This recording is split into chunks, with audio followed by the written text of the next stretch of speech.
നമസ്കാരം. കേരള മുഖ്യമന്ത്രി പിണറായി വിജയന്റെ കുടുംബത്തിന്റെ ധൂർത്തിനെ കുറിച്ച് പറഞ്ഞു നടക്കാൻ പാണന്മാർക്ക് പോലും നാവ് തികയില്ല. അത്രയേറെയുണ്ട് ധൂർത്തിന്റെ വീരചരിതങ്ങൾ. അവരുടെ വേണ്ടപ്പെട്ടവർക്കെല്ലാം എത്രയോ കോടികളുടെ, എത്രയോ രൂപയുടെ, എത്രയോ ലക്ഷങ്ങളുടെ കാര്യങ്ങൾ വേണമെങ്കിലും അനുവദിച്ചു കിട്ടും. അതുകൊണ്ട് തന്നെ കുഴിയിലേക്ക് കാലുനീട്ടി ഇരിക്കുന്നവർക്കടക്കം ഇവരുടെ പ്രൊഫഷണൽ റാങ്കുകൾ കൂട്ടി നൽകുകയാണ് ഇപ്പോൾ കണ്ടുവരുന്ന പുതിയ ഒരു രീതി. അവരുടെ PMR മുതൽ വീട്ടിലെ കുശിനിക്കാർക്ക് വരെ സർക്കാർ വാഹനങ്ങൾ ഉപയോഗിക്കാമെന്നതാണ് അലിഖിത ചട്ടം. അപ്പോൾ പിന്നെ മുഖ്യമന്ത്രിയുടെ മകളും പൊതുമരാമത്ത് മന്ത്രിയുടെ ഭാര്യയുമായ വീണ വിജയന്റെ കാര്യം പറയേണ്ടതൊന്നുമില്ല. അപ്പോൾ പറഞ്ഞു വന്നത് വീണയുടെ സർക്കാർ വാഹനങ്ങളുടെ ദുരുപയോഗത്തെക്കുറിച്ച് തന്നെയാണ്.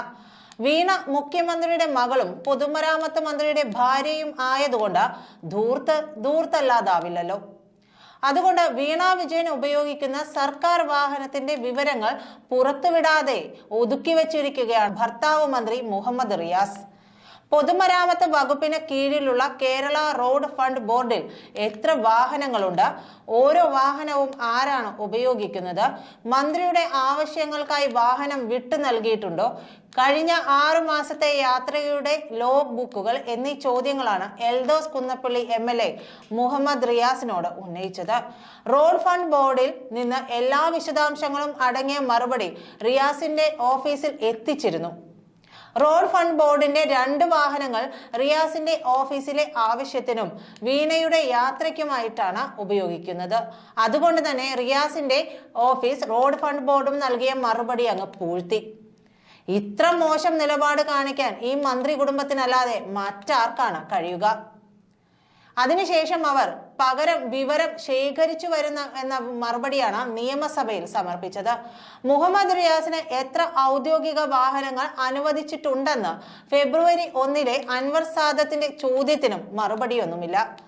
നിയമസഭാ ചോദ്യങ്ങൾക്ക് തലേ ദിവസം വൈകുന്നേരം 5 മണിക്ക് മുമ്പ് മറുപടി നൽകണമെന്നതാണ് ചട്ടം. 2 ഔദ്യോഗിക വാഹനങ്ങളുള്ള സംസ്ഥാനത്തെ ഏക മന്ത്രിയാണ് റിയാസ്. റിയാസിന്റെ ഓഫീസിലെ പ്രൈവറ്റ് സെക്രട്ടറിയുടെ മകളുടെ ആവശ്യത്തിന് ഔദ്യോഗിക വാഹനം ദുരുപയോഗം ചെയ്ത ദൃശ്യങ്ങൾ പുറത്തു വന്നിരുന്നു. റിയാസിന്റെ ഓഫീസിലെ ചിലരുടെ മക്കൾ സ്കൂളിൽ പഠിക്കാൻ പോകുന്നതും തിരിച്ചു വരുന്നതും സർക്കാർ വാഹനത്തിലാണ്. പെട്രോളിന്റെയും ഡീസലിന്റെയും വില വർദ്ധിച്ചതോടെ പേഴ്സണൽ സ്റ്റാഫുകളുടെ വാഹനങ്ങളുടെ ദുരുപയോഗം വർദ്ധിച്ചിരിക്കുകയാണ്. കേരള റോഡ് ഫണ്ട് ബോർഡിന്റെ ഇന്നോവ ക്രിസ്റ്റയിലാണ് വീണ വിജയന്റെ സഞ്ചാരം.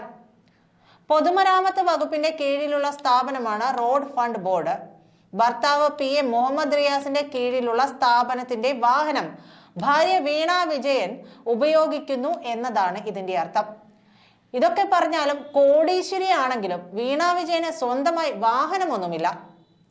മുഹമ്മദ് റിയാസ് തിരഞ്ഞെടുപ്പ് കമ്മീഷന് 2021 സമർപ്പിച്ച സ്വത്ത് സംബന്ധിച്ച വിശദാംശങ്ങൾ തനിക്കും ഭാര്യ വീണ വിജയനും സ്വന്തമായി വാഹനമില്ലെന്നാണ് വ്യക്തമാക്കിയിരുന്നത്. ഔദ്യോഗിക വാഹനങ്ങൾ 2 എണ്ണമുള്ള മന്ത്രിയാണ് മുഹമ്മദ് റിയാസ്. തിരുവനന്തപുരത്തും കോഴിക്കോടും മന്ത്രി റിയാസിന് ഔദ്യോഗിക വാഹനങ്ങൾ അനുവദിച്ചിട്ടുണ്ട്. മറ്റു മന്ത്രിമാർക്കെല്ലാം ഔദ്യോഗിക വാഹനം 1 എണ്ണം മാത്രമാണ് അനുവദിച്ചിരിക്കുന്നത്. റിയാസിന് പ്രത്യേക പരിഗണന എന്ന് വ്യക്തമാണ് ഇതിലൂടെ. മുഖ്യമന്ത്രിക്ക് ഡൽഹി, കണ്ണൂർ, തിരുവനന്തപുരം എന്നിവിടങ്ങളിലായി 3 ഔദ്യോഗിക വാഹനങ്ങളാണ് ഉള്ളത്. കൂടാതെ സുരക്ഷ എന്ന പേരിൽ 28ഓളം അകമ്പടി വാഹനങ്ങളുമുണ്ട്. പേഴ്സണൽ സ്റ്റാഫിൽ പ്രൈവറ്റ് സെക്രട്ടറിക്ക് മാത്രമാണ് ചട്ടപ്രകാരം ഔദ്യോഗിക വാഹനം ഉപയോഗിക്കാൻ അനുവാദമുള്ളത്. ഇന്ധനവില ഉയർന്നതോടെ പേഴ്സണൽ സ്റ്റാഫിൽ ശിപായി മുതൽ സഞ്ചരിക്കുന്നത് സർക്കാർ വാഹനത്തിലാണ്. പേഴ്സണൽ സ്റ്റാഫുകളുടെ മക്കളുടെ സ്കൂളിൽ പോക്ക് പോലും സർക്കാർ വാഹനത്തിലാണ്. സർക്കാർ വാഹനങ്ങളുടെ ഇന്ധന ചെലവിനായി 110.49 കോടി രൂപയാണ് ബജറ്റിൽ വകയിരുത്തിയിരിക്കുന്നത്.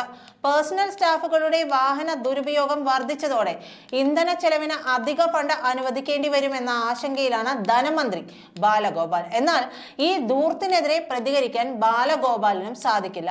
പിണറായി വിജയൻ എന്ന മുഖ്യമന്ത്രിയെ അത്രയേറെ ഭയമാണ്. നന്ദി.